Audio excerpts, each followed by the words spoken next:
I'm going to tie it back to the people I work with, my leaders that I've had been lucky to work under.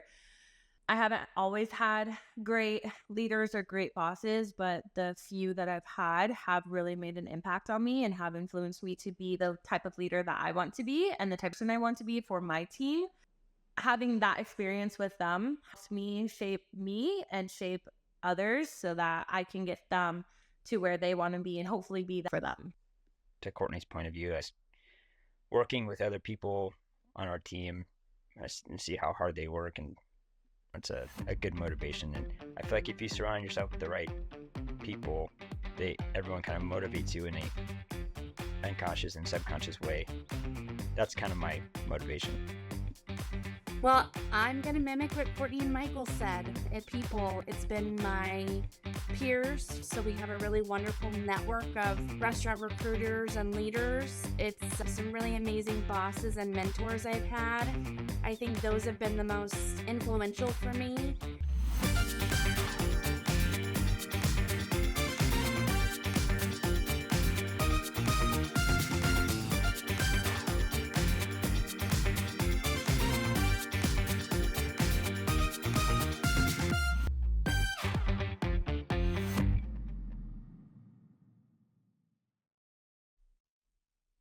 Hi, everyone. I'm Denise Chaffin, and I am the podcast host of Talking TA. And today I am doing our first roundtable discussion with some of my favorite people in the industry. And so first of all, I would like to introduce Jamie Starner. And Jamie is a recruiting leader in the restaurant industry. And then I also have Courtney Schuelke, who is a sales lead for the beauty and cosmetic industry. And then I have Michael O'Brien, who is on my team. This is the first time I have someone from my team who is joining us. So I'm going to do a little roundtable real quick and have each one of you kind of introduce yourself and give us just a little bit of background on your experience, your professional experience. And Courtney, I'll start with you. So my background had mainly been in actually the hospitality industry, but after COVID, I had to pivot, moves a little bit more towards retail and sales. And so that's where I'm at now. Very good. Thank you. And Jamie, I'll go to you next. Yeah, good morning. I'm happy to be here. I've been in the restaurant industry for, we'll call it 15 plus years, leading, recruiting, employer branding, and different initiatives for some iconic brands that you might have heard before: P.F. Chang's, Benihana, Raw Sushi, and Bar Taco most recently. So I'm excited to be here. Oh, thank you, Jamie. That's great. And then Michael? I've been recruiting for almost 15 years, and I've been with Top Source Talent for almost 5 years. Everything from semiconductors, IT, aerospace, finance, and sales as well. Very good. Thank you. All right. So let's start our discussion. What I want to talk about today is the state of work and as you guys see it. And one of the first questions that I would like to ask about is, and how did 2020 at the beginning of COVID and 2021 impact you guys professionally? And I'd like to hear just any changes you saw during that period of time, what you guys personally and in your careers, course, just so that we can kind of start the conversation there. Jamie, would you like to start? Sure, absolutely. As many of you are aware, the restaurant industry were hit extremely hard during the pandemic.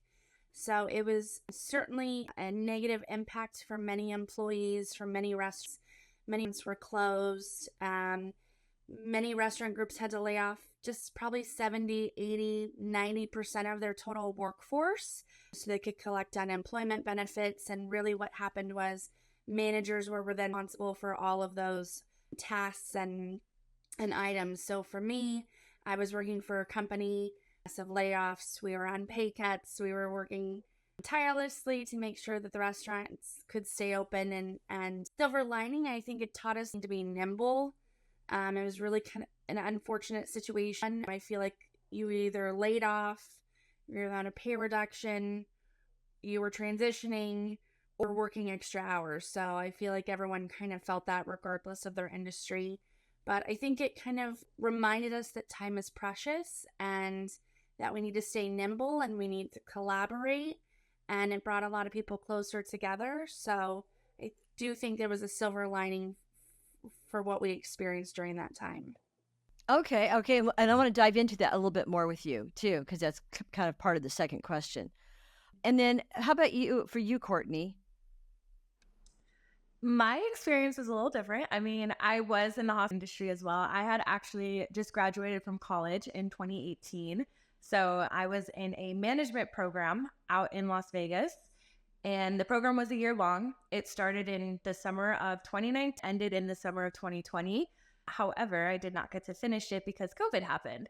So right off the bat, my first big girl job in this industry, studied for the past 4 years, I get let go. So I had a little bit different experience. It was really heartbreaking. It was a really low time in my life because I had just worked so hard for this. I was the youngest manager on my team. I felt so accomplished. I was big dogs. It felt really good. And then just to have that kind of ripped out from me, for obviously out of my control, it was a really low time. And I actually had to move back home, move back in with my parents. And thankfully, they were very willing and helped me move and everything. But I couldn't stay unemployed and I didn't want to file for unemployment. I wanted to keep working and I wanted to find a way to somewhat give back to my community in any capacity. And I figured, why not work in retail? And at the time, I actually started working with Kroger and I became an e-commerce supervisor. So I was still in the management role, just in a different industry.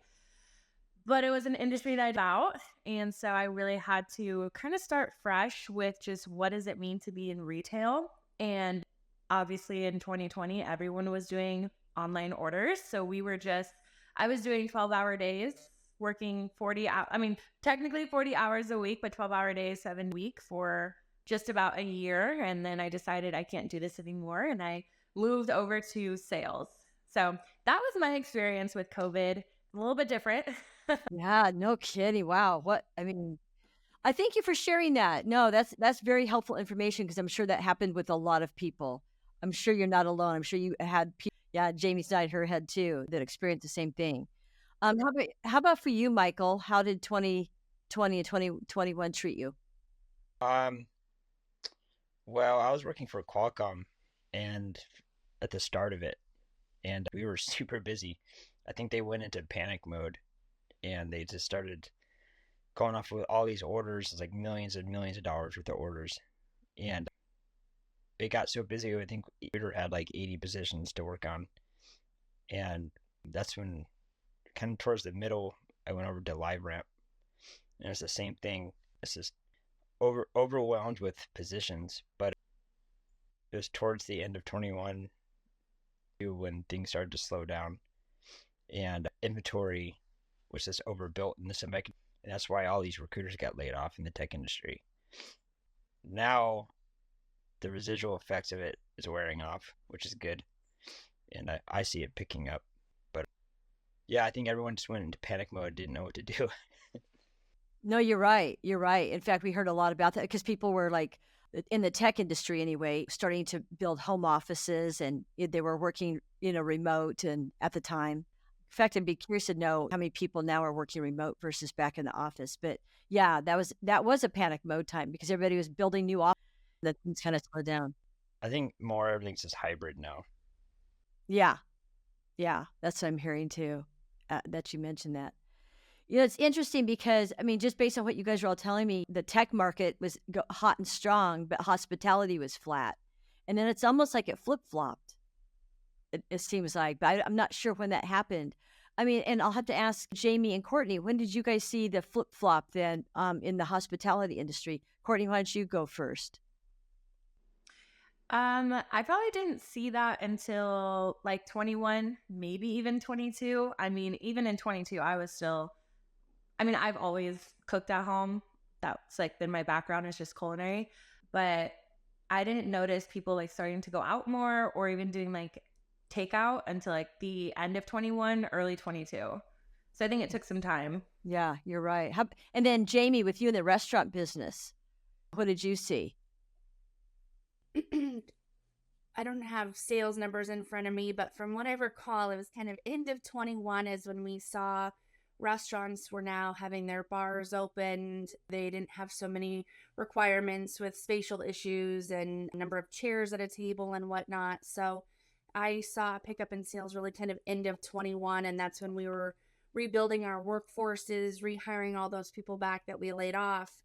I mean, during the pandemic, I remember being at Raw Sushi, and I was learning to roll sushi, and I was stuffing crab wontons and running to go orders, and so it was really everyone pitches in, everyone helps, and it was humbling. It was good to be part of that, but it was also it was a lot. Yeah, yeah, no kidding. I remember some people too in the restaurant business actually doing the DoorDash positions as well, because everybody, like you said, was pitching in to help. And gosh, even restaurant owners, yeah, or orders, because so many people were ordering in at the time. Yeah.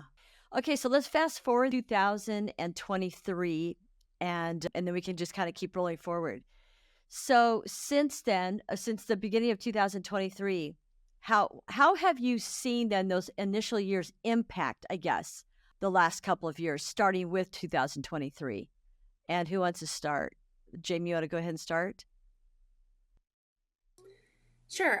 So it's been ebb and flows. I would say we've seen a drastic increase in applicant flow over the last couple years. I think people were finally ready to get back to work. Some people weren't able to get back to work because they were living with people that might be at risk, and they just couldn't bring the risk home. So it's definitely been a drastic increase in applicant flow with people wanting to get back to work. You've seen a huge shift between people leaving the restaurant industry to try new fields. So in my space, people were required to work 363. So you're working nights, weekends, holidays. And I think a lot of people kind of took a step back and realized, I don't want to do that anymore. That's tough. That's hard work. I want to have more work-life balance. I want to be home. I don't want to work holidays. So I really think you have to be passionate about the industry to stay in it. It's not for the faint of heart. I love it, but every industry is different. So a huge workforce I've seen has moved over to different industries. Even if you try to apply to do DoorDash or Instacart, they're not accepting new people right now. And I would guess that the large shift has come from maybe restaurant and retail. With this new gig work idea, I think a lot of those positions have been filled from restaurant and retail. I think also like people's job seekers' priorities have changed. So even like Courtney saying she made the transition to, into retail. I think what I used to see when you look at these statistics from like AppCast and these different companies, people were looking for money and location. And now when I'm attending webinars and talking to people, it seems like more now the prioritization is like the better benefits, mental health, corporate social responsibility, the sustainability work. So I've seen that change in prioritization of what people are now looking for from companies. Oh, that's great to know. Great to know. Yeah, I would have to agree. Even on the tech side, I don't think that matters which industry we're working in. We hear the same thing in tech. So, okay. And then, yeah, Courtney, let's transition over to you. You switched out of hospitality into retail. So let's talk about that transition, because when did you start? Who are you working for right now? Right now I'm working for Sephora. So, I mean, retail, when you think of it, you still think kind of a low balance. Am I sacrificing my life to work more? Am I working these awful hours? And the one thing I noticed with Sephora and why I wanted to continue with is the fact, like you said, Jamie, the benefits. My boss is extremely accommodating, and she understands that work-life balance is one of my top priorities, and I don't want to work away my life just so I can retire at 65 and have a good couple of years. I want to enjoy my life while I'm young, and I want to go travel. I want to do all these things, but still devote myself when I'm at work.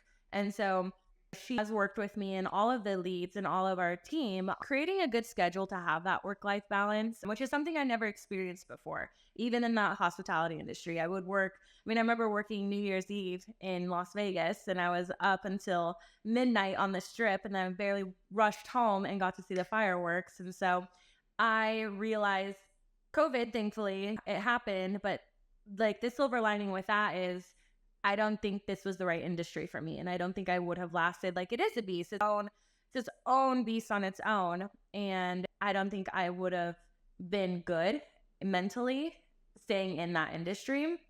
And so being here, it's just been a lot better. Benefits are extremely important to me. And I think it's important to like my generation, maybe the next generation. Again, I don't think we have that same work ethic as like the older, or mindset, I should say, as like the older generation. I'm going to go off of what my mom says. And she has told me all my life, you got to work, you got to work, you got to work. You live to, and that was my mindset for the longest time. And then I kind of just, within the recent years, I was just like, I don't know if I want to work so much and so hard and move up the corporate ladder. I don't think that's for me. I think what's for me is having a comfortable, good job that gives me my benefits, allows me to pay my rent and have savings and go travel. Like, I save the world, but I can help someone else feel good. And that's what I like about Sephora, is that like we're in beauty, we're in wellness, and people come in, they're looking for how do I fix this on my skin? How do I apply my makeup? And it's like, yeah, let me teach you. It's a different outlook than, I mean, it's still the same experience as hospitality. You're giving that experience, you're making them feel welcome, just in a different way. And so I just don't want to work my life away. I want to enjoy it. Good for you. Good for you. Yeah. Oh my God. I can learn from you. Trust me. Oh my God. And Michael, what about for you? And going back to 2023 and 2024, how have you seen the impact change the tech industry, if you would, from the 2020 to 22 timeframe? I think I worked only 4 months in 2023, or 5 months total. It was rough. I think most recruiters I knew weren't working, maybe 2 out of the 100, right? So it was a big struggle. Well, I know a lot of recruiters ended up going back to school skills, getting into completely different industries altogether, because they saw that, wow, recruiting isn't sustainable in this type of crisis like a pandemic. But I think now that we're seeing work come back, but recruiting kind of changing from the pandemic, it's bringing on a whole new phase of recruiters, because AI and technology is just different the past year, that we're all just seeing a different aspect of recruiting. So everyone who was laid off in 2023 is going into a whole new era of recruiting and learning. And there's just going to be so much new learning that everyone's going to have like a new experience, which is kind of cool and also kind of scary at the same time. But what happens, I mean, I don't think AI is going to completely take it over, but it's going to change a lot, and probably in a lot of good ways. The only big difference right now is just seeing where the tech industry lands in the next 2 quarters, how much they're going to really need. What's the election going to be like? Is that going to change even more? And then we'll see. But I think we podcast a year from now and see how different our answers are then. Oh, that's a really good point. Okay, we will. Definitely. The 4 of us will get on a podcast and do a year for so. This is what June. I'll note that. Good suggestion. Yeah, it's interesting. After 9/11, so that was 2001. So 23 years ago. I can't even believe it's been that long. Anyway, I remember a huge dip in the need for recruiting at the time. It didn't last as long as this stretch that you're talking about, Michael. This stretch of slowness I've never seen in my career in this industry. And I just recall after 9/11, things just went flat, immediately flat. And we didn't have that with the pandemic. It was like everything, like you said, everybody in panic mode to get home offices set up and whatnot. So the tech industry was really hot and strong, and where hospitality and retail went flat.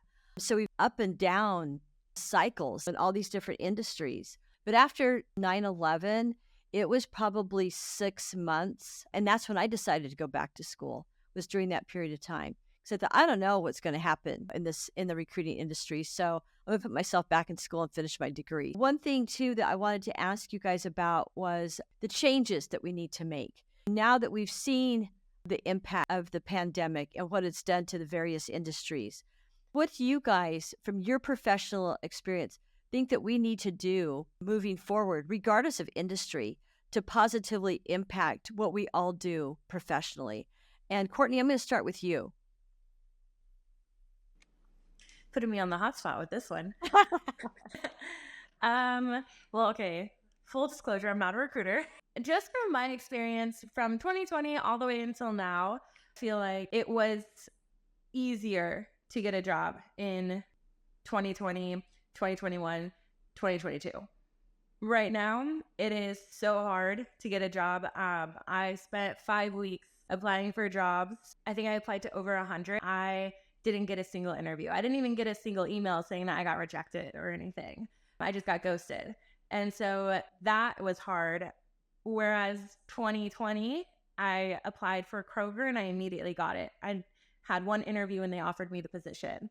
I applied at Carvana. I had 2 interviews. They offered me the position. So it was easier back then, and from me and my experience, to have a position, to get a job, to get an interview, to get an email back. It was so much easier than it is now. And I know I'm not the only one experiencing that. I've talked to several other people my age and even on LinkedIn that I've seen where I've sent out hundreds of resumes and I'm getting nothing back. When I had quit my previous job, I was unemployed for those 5 weeks and I was so nervous. I was like, am I going to get a job? Did I just make the biggest mistake of my life? Like, what is going on here?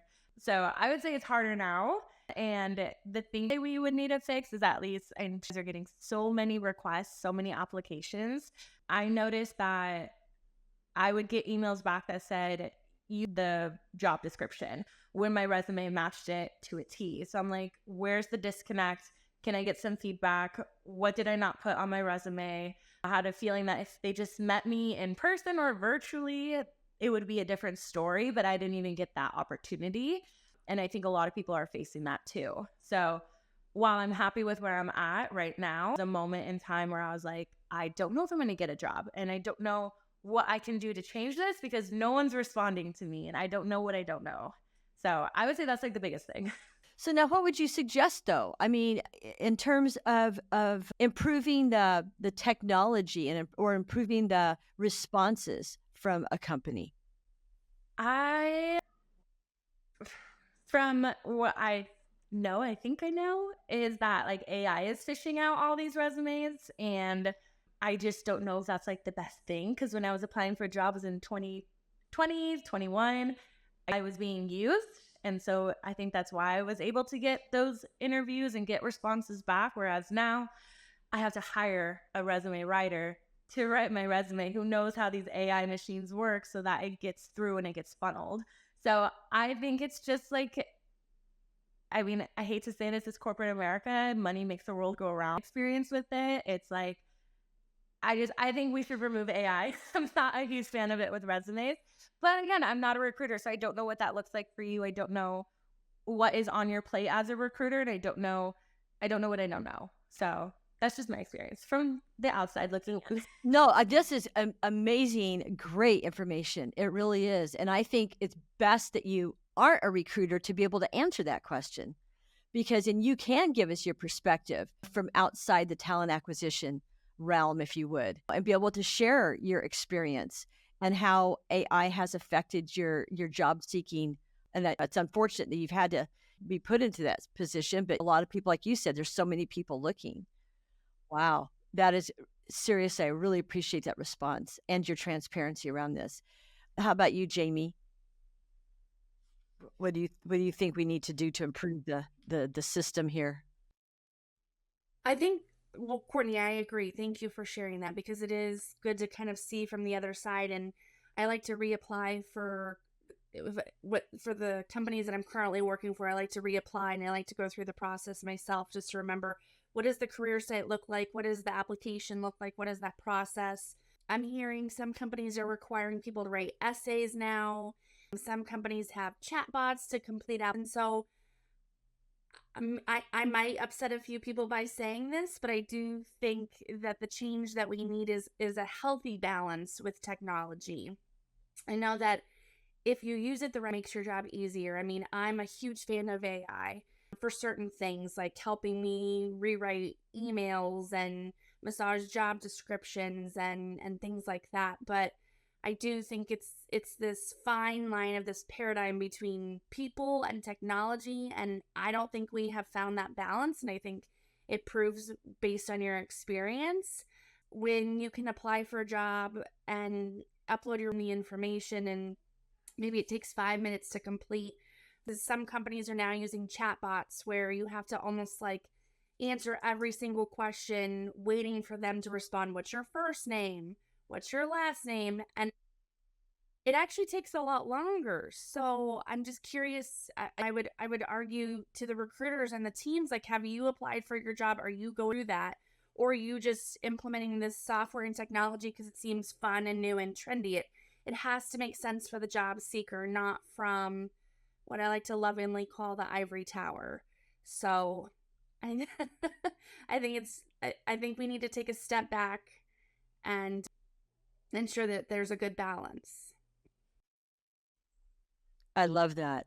I love your question. Have you applied for your own job? Michael, what about you? What kind of fixes do you think we need, especially from in tech? I'm currently getting my master's degree in psychology, so I'm learning a lot about the human mind and human interaction. And I know a lot of these companies are hired for their first initial applicants and first introductions to candidates getting into the company. I feel like that's all going to backfire one day, maybe soon, and they're going to see that we actually do need human to human interaction when it comes to bringing candidates into the company. Yes, we'll keep AI, but for certain reasons, to what Jamie was saying, like for job descriptions and maybe kind of sifting through 250 applicants, but eventually we're going to have to go back to having recruiters be the forefront of a hiring process. Now, to Courtney's suggestion, it's hard sometimes when you only have 12 recruiters and you have 1,500 applicants. It's hard to go in and respond specifically to each one, but there could be a process where we do have AI come in and look at why your resume doesn't match, right? But if your resume does match the job description, maybe there could be a option in the application process where you're saying, "Oh, I think this does match the job description. Could we get into further detail with it or something like that?" But it's just going to take a lot of time, and with the amount of work coming back, I think, and recruiters going back to work, I think we'll have the option of responding to more applicants who didn't make it and tell them why. But sometimes it just could be a race, right? Not because your resume doesn't match. It's just because we only have time to interview 10 people and not all 200. But eventually, I think we'll get back to the human-human interaction. Most companies are still doing that, but I know a lot are with the AI process. They don't want to hire recruiters, which is kind of wild to me. But humans need humans. We're not ready for the iRobot phase, and that's why I think these people make these movies to warn us that this could be a horrible thing for the human race if we just lose all human interaction and we just bring in robots to do everything. Yeah, so that's kind of where I'm thinking now, but again, it could change in the next few months. But we'll need more recruiters again. And I bet you by this time next year, most recruiters will be back to work full time. Just to piggyback on what Michael and Courtney said, the sad thing is we are so heavily relying on technology, help and assist and automate. But based on what I see all over LinkedIn and from friends and from Courtney's experience, we're not closing the loop. People aren't hearing back from these on whether or not they're moving forward or didn't get the job. And to me, that's like recruiting 101. And I don't understand that. If we're using technology to parse resumes, why can't we use technology to send rejection emails? Courtney, I wish that we could always give feedback. I think it's just because we live in such a litigious society, people are afraid to do that. But there's absolutely no reason whatsoever that people shouldn't be hearing back from companies that they're not moving forward. And that's like shameful. Yeah, like I'm still getting rejection emails to this day. I think I got one like 2 weeks ago. And I was like, I applied for this job back in September. I was like, I'm good. Thanks for the email. I got a rejection email from 2021, I think. Oh my gosh. God. Yeah. I was like, I don't remember that. That's the other part of it. There was a company that, and I don't remember the name of them. I wish I could remember because I wanted to kind of give them a positive shout out. Their rejection email is so simple. And if people would do this, I think that it would put a lot of people at ease. The rejection email is, and I know it's not a rejection email. I'm sorry. It's a confirmation email that they have received your resume. That's what it was. And okay, I just wanted to let you confirm receiving your resume. Thank you so much for your interest in your application. Due to the volume of resumes and applications that we are receiving for this position, we will reach out to you if we want to move forward with the next step. And then on the back end of it, their rejection email is that due to the number of applicants that we had for this position, we have not been able to reach out to everyone, but we want to let you know. So they didn't reject you based on your skills. They were just saying, we received a lot of resumes. We have identified the person that we have hired for this role. We're going to keep your information moving forward and hope to meet you down the road or whatever. So it wasn't really a rejection, but it was kind of an explanation on why you didn't get an interview because they had so many applicants. So if more companies would do something like that, then we would say, oh, okay, they hired somebody else that thought that was better qualified, but they didn't reject me based on my skills because I was a fit. In my opinion, I was a fit. So I think that, yeah, companies need to learn from this. There was another, at that Unleash conference, there was a woman I interviewed, and she is working for a large ATS company. And she said something very profound that I recall. She said, we need to leverage AI for mundane tasks. And you guys have all mentioned it. Writing job descriptions, writing content for maybe branding, marketing, things like that. We can leverage AI for some of our more repetitive, more redundant tasks that are going to make us more efficient in our roles as recruiters or sales leads or whatever. I mean, because Sephora, I'm sure, will, when they're writing position descriptions for their company or they need to write content for marketing or branding, AI is great for that stuff. But just like Rebecca had said at the conference, she said, when it comes to decision making, and actually, I think that rejection sending letters is kind of a decision making task.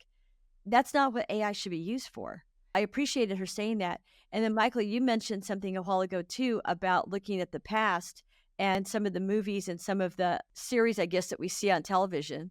We need to look at how, and there was somebody else who had made the comment, how did the movies from the 80s and 90s impact what we're seeing today? You know, it's almost like when you look back at some of those movies that were made, I'd have to think of it.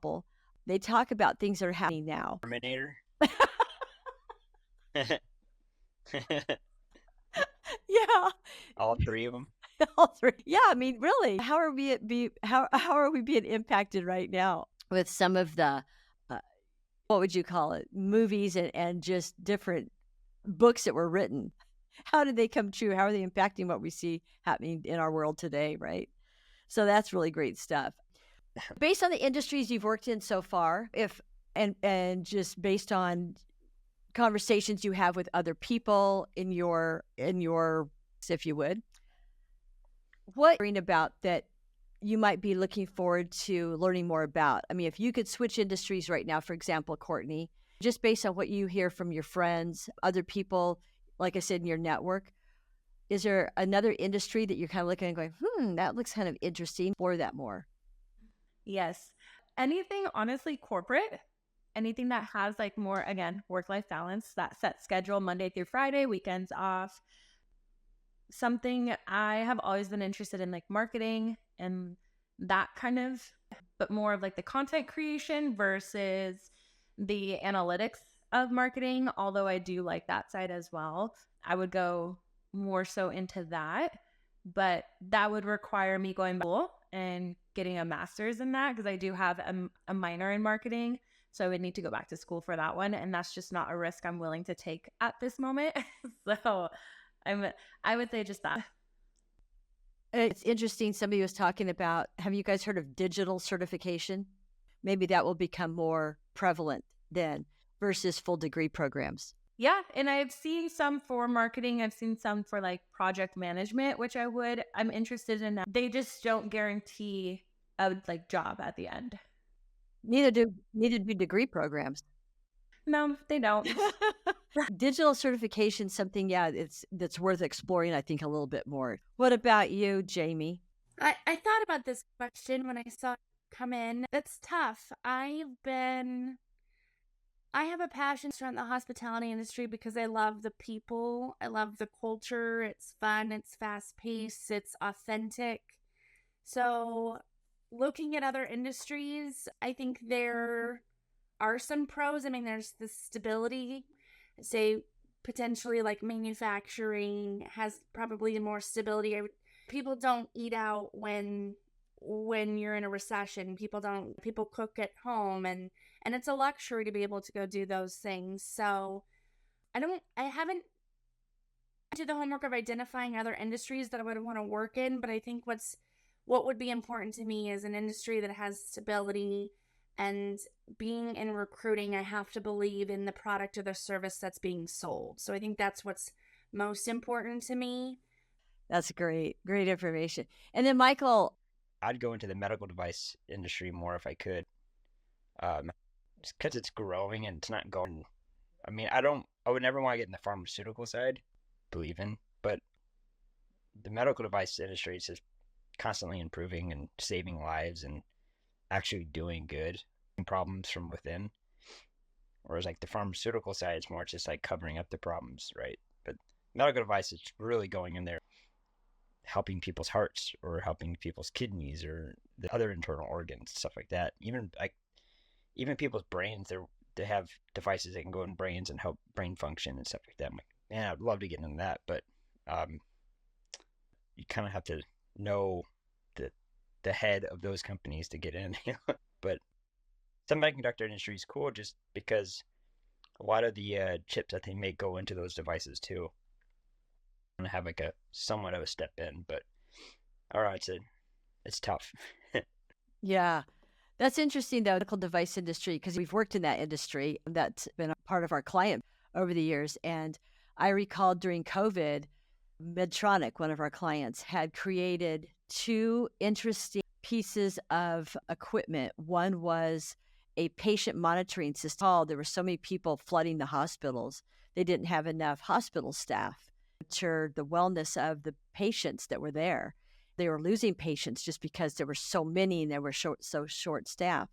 So they created this patient monitoring system that was able to show all of the patients and where they were at with respect to the severity of their problems. And that way they were able to use that software then to attend to the most critical people at the time and not be able to miss some of the people who needed attention over people who maybe weren't in this critical situations at the time. So that was one piece. And then the other one was the respiratory system. What do you call them? The respirators. They had created a respirator that would learn the breathing patterns, the natural breathing patterns of the patient. Because most respirators that they put on people, the reason they were losing them is because the respirator would just breathe, exhale, inhale, exhale. It didn't mimic the breathing pattern of the patient. So they created, as a result of COVID, a new respirator that would then learned the breathing patterns of the patients, and they were able to save more lives. So to your point, Michael, that is an incredible field to get into. So interesting. I really like your answers. This is really great. Social media, of course, we've talked about AI, but social media, of course, influences all of us. And I would like to hear from each of you how or what areas of social media influence you the most. Jamie, let's start with you. It's a very broad question. I'm afraid to answer it. How to say from a professional, well, I guess from a personal standpoint, Instagram helps me decide what to buy and where to travel to. That can be addicting. I'm on a trip and I'm already planning the next one from looking at Instagram. But from a professional standpoint, I'm on LinkedIn daily, multiple times a day. So I think that social media influences me. I like to see what people are doing. I like to see what jobs people are looking for. I like to see what companies are promoting, what jobs are open, what people are saying, what webinars are coming up. So the biggest influence for me in my life is certainly LinkedIn. And they're not sponsoring me, but I think there's a lot that you can do with that. And so I guess that would be my biggest social media tick for me. Oh, that's great to hear. Great to hear. Yeah, no, I like knowing this. I think it's important that we share this information. What about you, Courtney? Well, I love creating content and I love creating videos, pictures, things like that. So social media, while I don't use it for like shopping, I'm not easily influenced in that sense of like so many people who come in are like, oh, I saw this newest blush, I have to have it. Or I saw this on TikTok and I need it. And I'm like, okay, it's right over here. So like I'm not like that in that sense, but I am this is where like the analytics come in. I want the numbers. I want people to view my content. I want it to reach all of like the targeted audience. So like that is what influences me. So I will just be up at night, in the morning, whenever, just scrolling to see, okay, what is this person doing that I can do? How can I take this video content and create it my own so that I get these views too? So that's how it like kind of influences me, because I mean, I don't know if I'm the only one who feels this way on this podcast, but to be an influencer on Instagram or on TikTok, I think that would be so fun.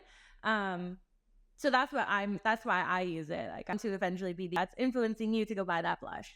Yeah, like someone that, Jamie sees on Instagram, they're like, oh, I want to go to Bora Bora. This person went to Bora Bora and these are all the things they did. So I'm going to do those things and I'm going to book my trip like that too. Or I like how this looks on them because they look like me and I don't get that representation. So I'm going to support this person. So like things like that. I think it just like comes down to like inclusivity, because growing up in the early 2000s, have that inclusivity. The image was very skewed to look like one. It didn't look like the whole, I guess, spectrum.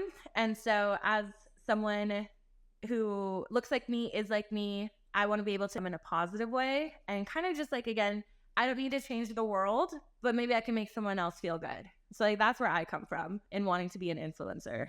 And then you mentioned TikTok. So are you on TikTok more or Instagram more, or both equally? I'm on Instagram. I just got on TikTok. TikTok's algorithm makes no sense. I don't think they have one. I think it's just you do your hashtags and it pops up on whoever follows those hashtags or you sees those videos. So I'm still trying to like learn how to manipulate TikTok. Instagram, I can manipulate. I understand the algorithms constantly changing. So that one's a little bit easier, but I have to get used to TikTok.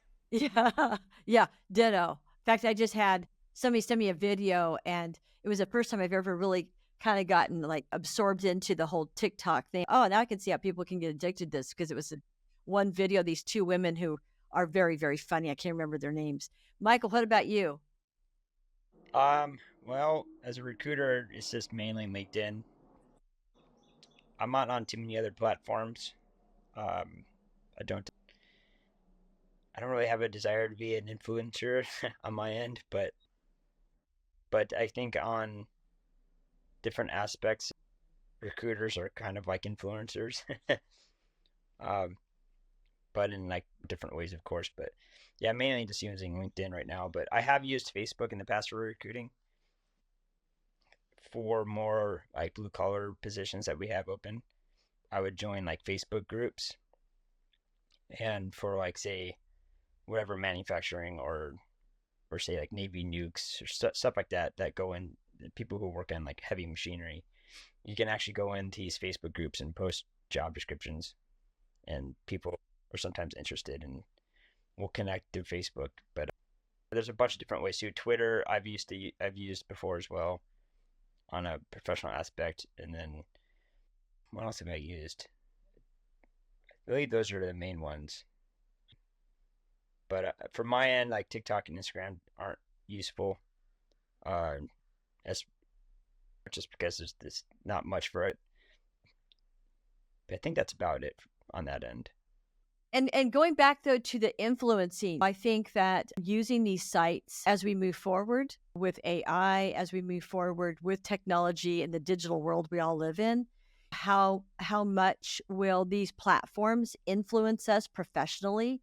I don't know about Instagram. I mean, just based on, and I've been on Instagram. I have an Instagram account, but it's not something that I just might to, when I have free time. I'm still the Facebook person, because I know how to use it better, probably. And I just know more people on there.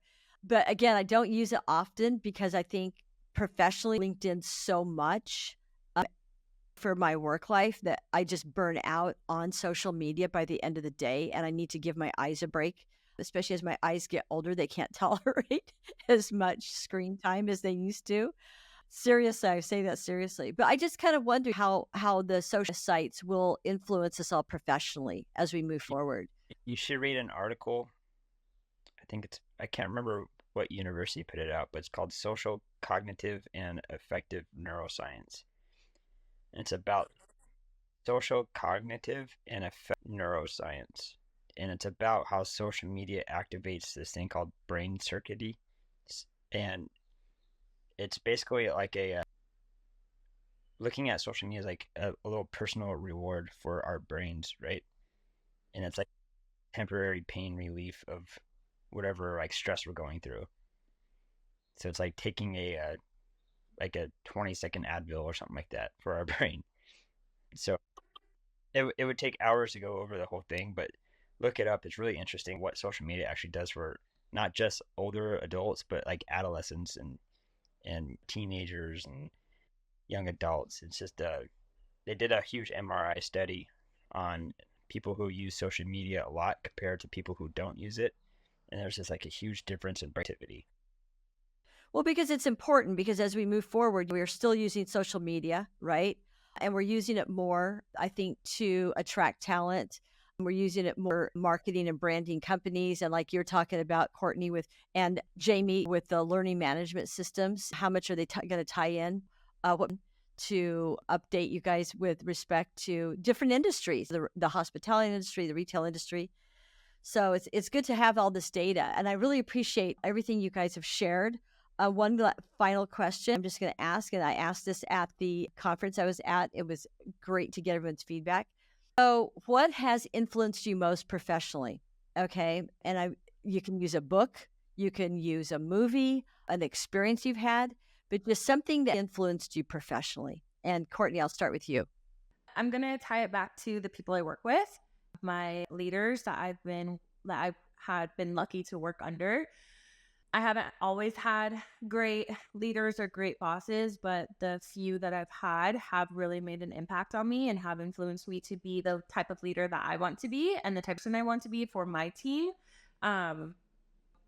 Looking at them too, like they're not really that, I would say, into social media either. They're not very savvy with Instagram or TikTok or even Facebook. They're very private people, but they are just great people and they know what they're doing and they know how to lead, they know how to coach and develop. And so that having that experience with them helps me shape me and shape others so that I can get them to where they want to be and hopefully be there for them. That is so important to hear because, again, going back to what Michael said, humans need humans. So you're talking about people who've influenced you. That's people. Oh, that's great. Thank you. Michael, what about you? I think my family has a lot to do with it. everyone in my family is a hard worker, and for parents, brother, uncles, cousins, everyone is doing something different, but they're also very successful. So it's something I would like to be a part of, I guess. But and then also my friends as well, people close to me and my circle, they're all not workaholics, but they work very hard at their job, and it's just kind of like a motivation to kind of parallel with them, right? And then to Courtney's point of view, as working with other people on our team, and see how hard they work, and it's a good motivation. And I feel like if you surround yourself with the right people, everyone kind of motivates you in a unconscious and subconscious way, right? Whether you do it or not. But that's kind of my motivation. Oh, well, inspiration. Thank you so much. Yeah. And then Jamie, who inspired you the most? Well, I'm going to mimic what Courtney and Michael said. It's been my peers from, I own a small business, the Restaurant Recruitment Roundtable. So we have a really wonderful network, restaurant recruiters and leaders. It's some really amazing bosses and mentors I've had. I think those have been the most influential for me. And then I also want to add, honestly, online learning is available at my fingertips. And so it's so easy to attend a webinar or read an article. So I think that's kind of also what keeps me going week to week, is just picking up on new trends and reading new things, and then connecting with my leaders and my mentors and my peers. So I feel very blessed for all the relationships that I've been able to make. Okay, so when I went to that, I interviewed about 15 or 16 people at that conference. And there were other people who had parallel opinions about people in their lives that had influenced them. Others had listed books or movies they had seen. A lot of people had read books that they had. But it's interesting, and go back to the human experience. It's great to hear that all of you have been influenced by other people versus social media, or versus something did you guys, well, I mean, outside of what you're sharing, Jamie, I mean, just reading articles and having access to learning materials, but that you guys are so influenced by other people that are in your life. So thank you. That's really great. It's actually very heartwarming to hear that, because again, I think I'm going to go back to what Michael said. Humans need humans. All right. So as we wrap up, I would just like to get the final input from everybody, your final comments and thoughts on the podcast. I feel like there's always going to be technological advances, but as I said earlier, it doesn't matter what generation. Each generation is going to need to have people around them, because humans, from the existence of humans, we are surrounded ourselves with tribes and groups of people, and it's just in our DNA to be around people. And without it, that could end human existence. But we're always going to have a strive to be around other people. So it doesn't matter what generation's coming up, we're always going to need them. Yeah, it's very true. Yeah, it's interesting too. When I was at that, people were talking about, I asked them what, they said to meet groups of people at one time. So that tribal mentality that you mentioned is, yes. Yes. Agreed. How about you, Courtney? Well, just from Michael saying that, I remember Okay. WALL-E. What is it? Did you guys ever see that WALL-E? Oh, That was exactly it. They're in their lounge chairs, digitally seeing someone or watching something, but never having that human interaction, even though if they just looked over to their right, there is a person. So hopefully we never get to that point. But no, I think like everything was super, especially just being on this podcast with all recruiters as a non-recruiter myself. So it was super interesting to just hear everyone's viewpoint. And yeah, I think we should do what Michael said and do this again next year and see how our, opinions or styles have changed. I agree 100%. I'll put it on my calendar. We'll reconvene next year. So Jamie, any final comments from you on the podcast? Certainly learned a lot, and I've been hearing from everyone's experiences. I think my final thought, my final takeaway, just from everything we've all experienced and talking about the last couple years is just that I can't press upon enough how important it is that we do find a balance with technology and people, and we don't lose that human touch.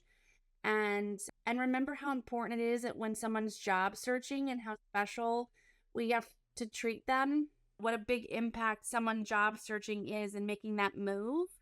And it's our job to treat the candidate to treat them well and create a good experience, because we can't just rely on technology. So I think my final takeaway is just urging the TA community to remember that it has to be that healthy blend, and that we have to give a great experience and give that human interaction. I agree 100%. But not only that, but as I have been preaching from my little soapbox, my little recruiter soapbox for many years now, as we people in our industry, we never know when they may impact us, or we may need them again for positions we're working on, or they may impact our careers. They may promote up and become the CEO of a company. And if we have kept in touch with them, they'll remember us and they'll bring us in, and we'll partner with them and be able to maintain those relationships. It's so important to maintain relationships and create relationships with people. And then once we've created them, again, maintain them so that we have a nice, rich network of people personally and professionally to lean on, and that can lean on us as they need our services and our support. So thank you again, everybody. I really appreciate this. And we'll convene again next year. Well, thank you. Thank you.